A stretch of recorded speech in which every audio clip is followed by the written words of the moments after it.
Welcome to Centered the podcast. I'm your host, Leslie Braverman, and I'm sharing holistic content that reconnects you to your most centered self, that space within you that is energized, knowing, and uplifted despite the chaos and demands of life. I offer this perspective from my background as a scientist, a movement specialist, yogi, and mom with over 20 years of guiding clients on their transformational journeys from healing back pain to upleveling capacity.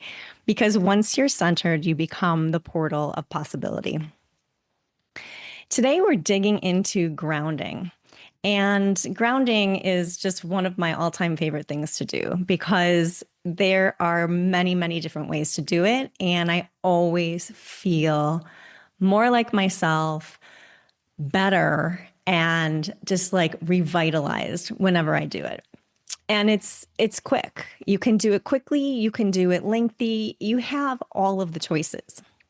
So there's two basic ways to ground, umbrella speaking, right? Wider concept ideas. And one is physical, and that's known as earthing.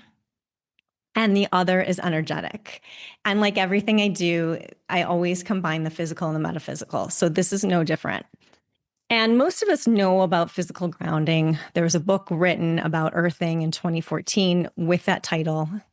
And in it, there were multiple studies drawn upon that indicated about 20 minutes a day of earthing, of physical grounding, will help remove excess electrical charge stored in the body as EMF radiation. It'll help remove negative thought patterns. Chronic inflammation will be addressed. There's a lot of excellent research on physical grounding. Excuse me. Physical grounding is so much fun to do.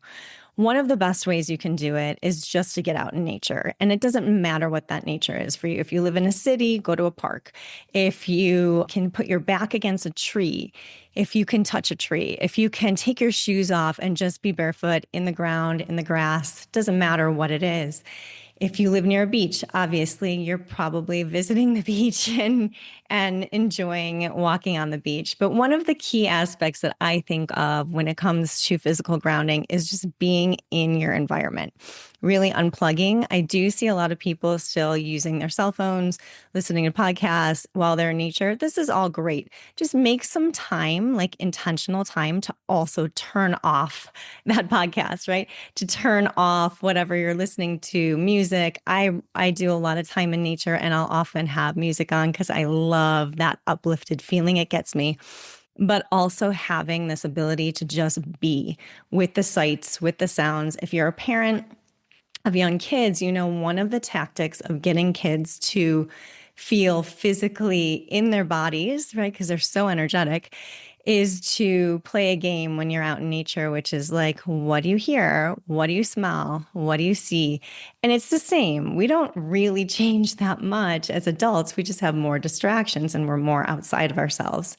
So physical grounding and these techniques is a fabulous way to get back into your centered state. And I want to just bring about this idea of laying in nature because so many of us are always on the go. And we will maybe even add something like physical grounding to a to-do list. And the idea behind physical grounding is not just releasing everything that's stored in you, but it's also receiving. So one of the best ways to receive is to lay down in the grass or lay down on the ground or be barefoot and just let that connection between your feet, your body, and earth connect. And this is leading us into this idea of energetic grounding as well. So physical grounding is done in a physical place, but you can energetically ground anywhere. And let's talk a little bit about energy. So you are an energetic being, you know this, and your thoughts are electric, your body is magnetic. The earth, so this forms your electromagnetic field. You have an electromagnetic field. You can't see it, but you are always living it.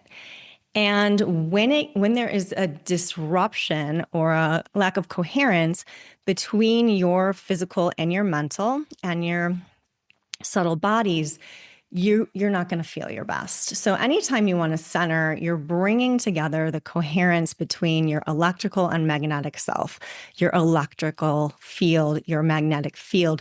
These work together and they connect to Earth. Earth also has an electromagnetic field. So when you're physically grounding, you are tapping into Earth's electromagnetic field to help raise or restore your vibration.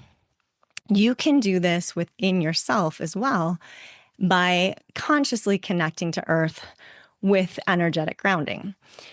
So, as soon as you decide that you want to do energetic grounding, you're tapping into your intuitive senses. Okay, we talked about this in one of the first episodes of how you work with your soul, how you work with your intuition. Your soul's language is the clear senses. And one of the most powerful clear senses that you can start to work with in terms of energetic grounding is visualization. So you can visually see yourself as a being of light, sending cords of energy down into the core of Earth to ground into into Earth's electromagnetic core there. And this action of intentional connection is part of energetic grounding. And then you can also sense it. You can also feel, you can also know, right? So these are all these uses of our intuitive senses being used for an intention of energetic grounding. So when I energetic ground, I really like to visualize. I visualize cords coming out from, I'm usually sitting when I do it. So out the base of the pelvis, sometimes out the soles of the feet if I'm standing. And I just picture these white cords of energy, almost like electrical cords, but they're white. And they extend all the way down to the core of Earth. And I just picture what the core of Earth looks like to me. And then I picture myself anchoring or fastening into the space and drawing this light back up through the layers of Earth. And I get a little like geology geeky through it. I picture these layers of Earth, kind of like Grand Canyon layers, and going up through the water table and up through maybe like layers of grass and other earthy things, like whatever is really earthy to you, whatever comes to mind, use that. And then coming back into my physical body.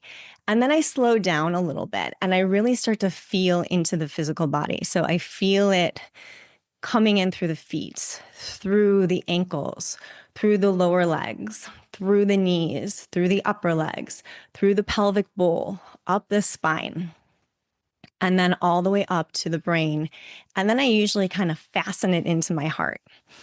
And this energetic grounding is so useful, especially if you're in a part of your day where you can't physically ground, where you can't just like take off your shoes or get in nature or feel into that.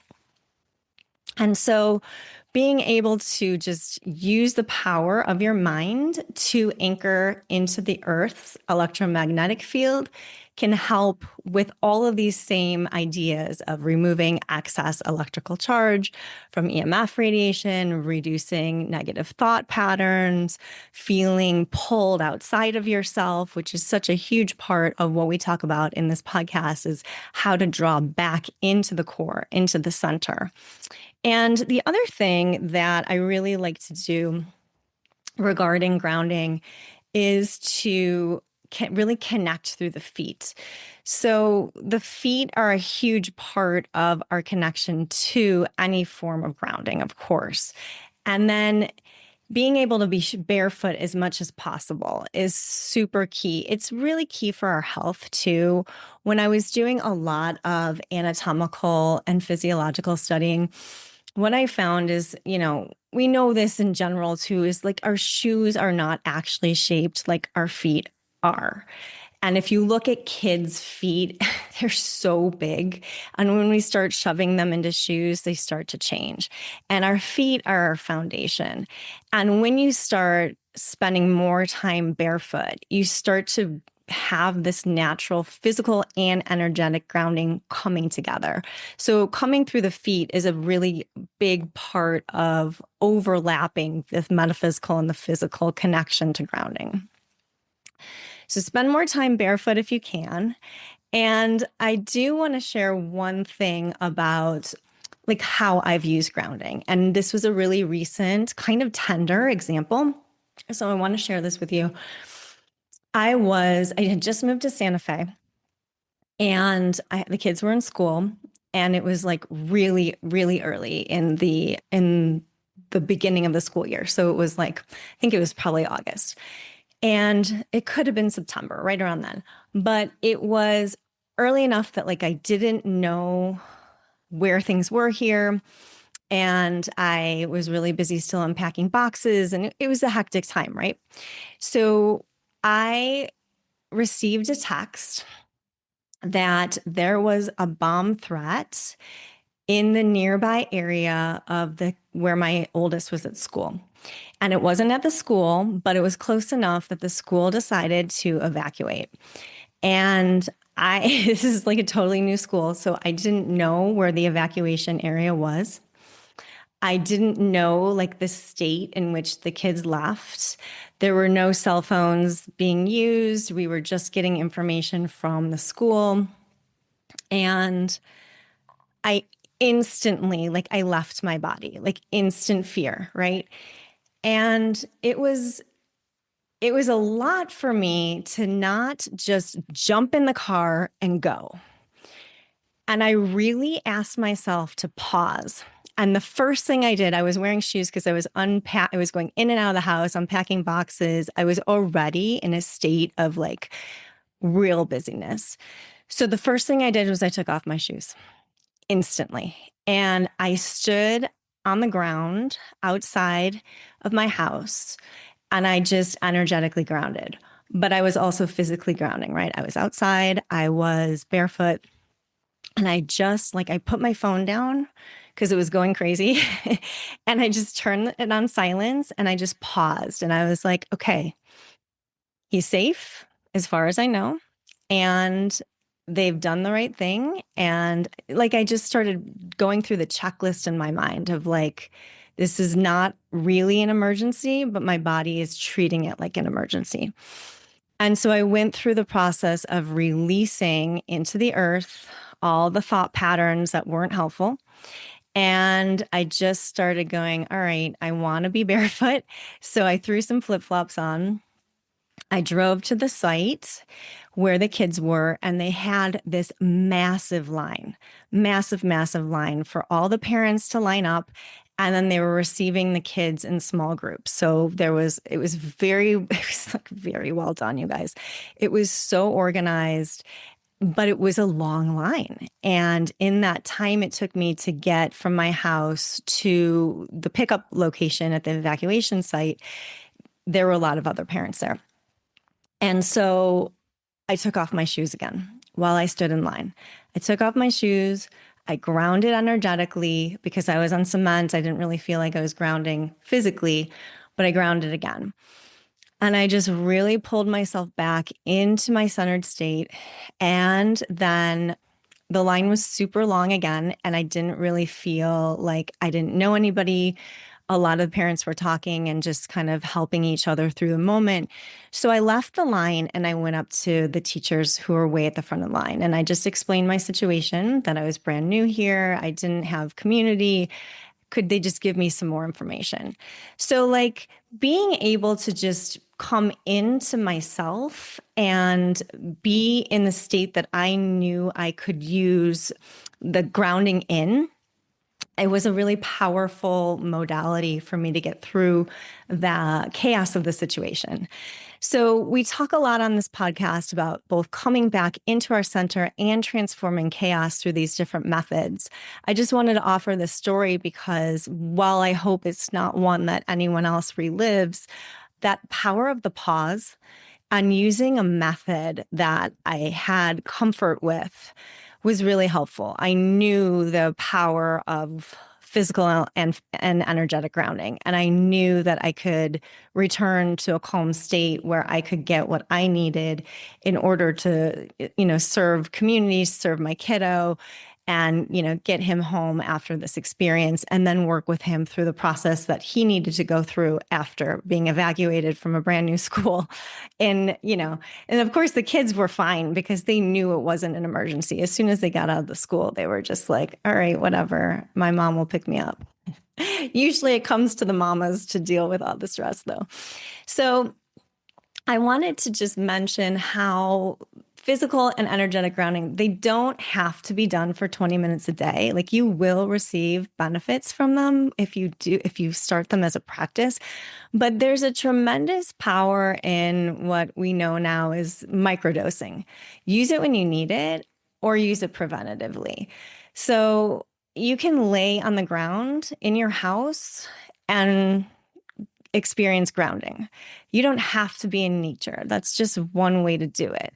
You can lay on the ground and feel, most people feel better anytime they lay down. Why? Because they're really unwinding the musculature that they use to hold themselves up every day.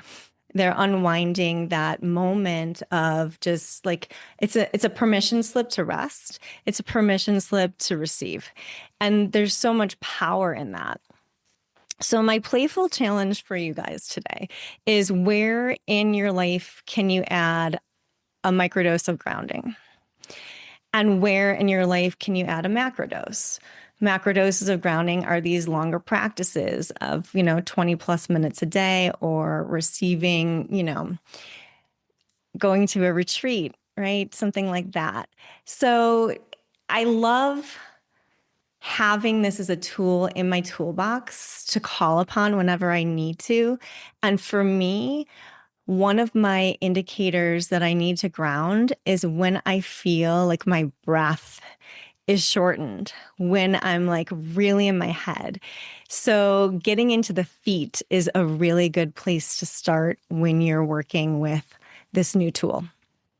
So keep going with it. Practice these different ideas, these playful ideas of microdosing grounding and macrodosing grounding, and get back to me. Tell me what you're loving about it and where you're using it in your life and which kind of form you're loving to use most. And just know that you are the portal of possibility every time you add in something in your life that connects you to your core. All right, lots of love.